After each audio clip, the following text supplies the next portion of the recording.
गुरुदेव भगवान, आपकी तरह अखंड ब्रह्मचर्य का पालन कैसे किया जाए? कृपया करके मुझे वो नियम बताएं। इसमें तो सबसे पहले भगवान की कृपा होती है। हमने तो जीवन में कृपा ही देखी है। जैसे माँ की सुरक्षा में, उसकी वात्सल्य में और उसके दुलार में ही बालक पुष्ट होता है। ऐसे ही अगर कोई भी साधना पुष्ट होती है तो उसमें भगवान की कृपा, भगवान का शासन, भगवान का दुलार। जैसे छोटा बच्चा कुछ भी खाने के लिए तैयार हो सकता है, उसको ज्ञान नहीं है, पर ये पूरी जिम्मेवारी माँ की है। वो दृष्टि रखती है, अरे ये क्या खाने, दौड़ पड़ी, जल्दी से उसके हाथ से हटाकर उसको धो के बचा के उसको ले आए। ऐसे पहला पहला उत्तर कृपा, केवल भगवान की कृपा, उसी से पूरा। अब दूसरा, भगवान की कृपा का आदर करते हुए सावधानियां रखना। पहला, ब्रह्म मुहूर्त में जगना। जग करके हम इतना जल पिए कि या तो हमें उल्टी हो जाए या पच जाए। अगर उल्टी हो गई तो पचने से भी अच्छा हुआ, हमारे अंदर जो जहर बना, एसिड आदि, वो गंदे पदार्थ वो निकल जाते हैं।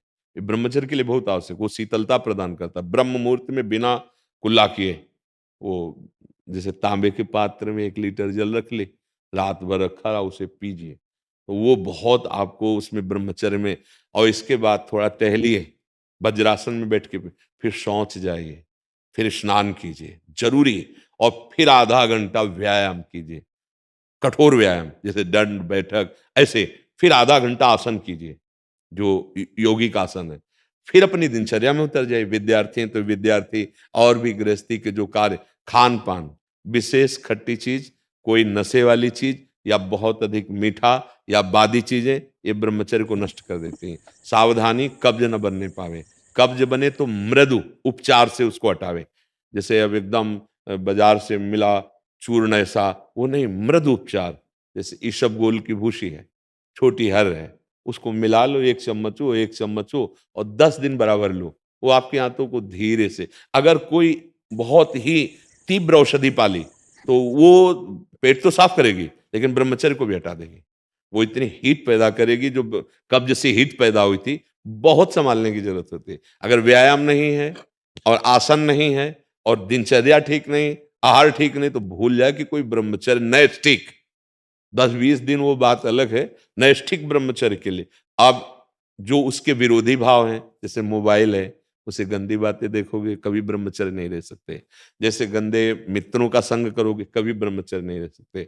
जैसे आप गंदी चिंतन अंदर करोगे, तो आप भले क्रिया ना करो लेकिन आप ब्रह्मचर्य नहीं रह सकते, क्योंकि चिंतन मात्र से अंदर एक मनोवाह नाड़ी है, वो नाड़ी मथाने का कार्य करती है। रक्त से मंथन करके वो उस जीवनी शक्ति को बाहर कर देगी, जिसे स्वप्न दोष आदि कहते हैं। वो इस तरह से नष्ट हो जाएगा हमारा चिंतन। तो फिर चिंतन करने के लिए इतनी सामर्थ्य है नहीं कि हम तत्व का चिंतन, भगवत, तो हम नाम जप करते हैं, राधा राधा राधा राधा, नाम जप करते हैं, पवित्र भोजन पाते हैं, और कभी कोई कुसंग नहीं करते हैं। हमारा लक्ष्य बन जाए कि हम भगवत प्राप्ति करेंगे, तो नैष्ठिक ब्रह्मचर्य रह जाएगा।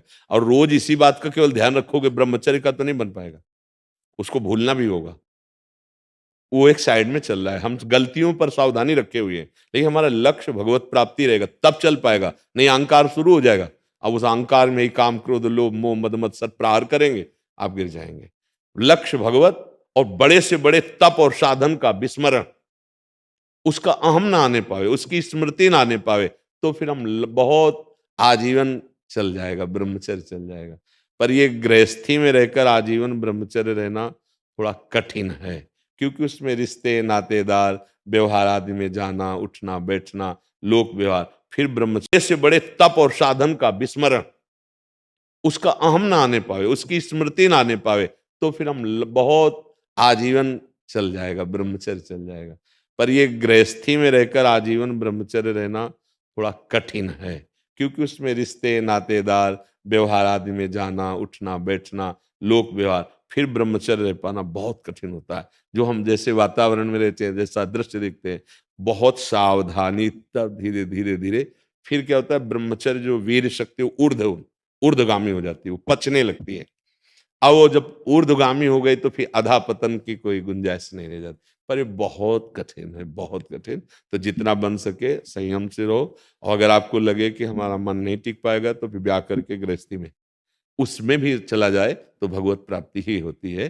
खास बात है भगवत चिंतन, संयम पूर्वक, जितना संयम अधिक से अधिक कर सको और फिर नाम जप कर रहे हो तो भगवान कृपा करेंगे, वो कृपा करके हमारा मंगल कल्याण कर देंगे। समझ पा रहे हो जी?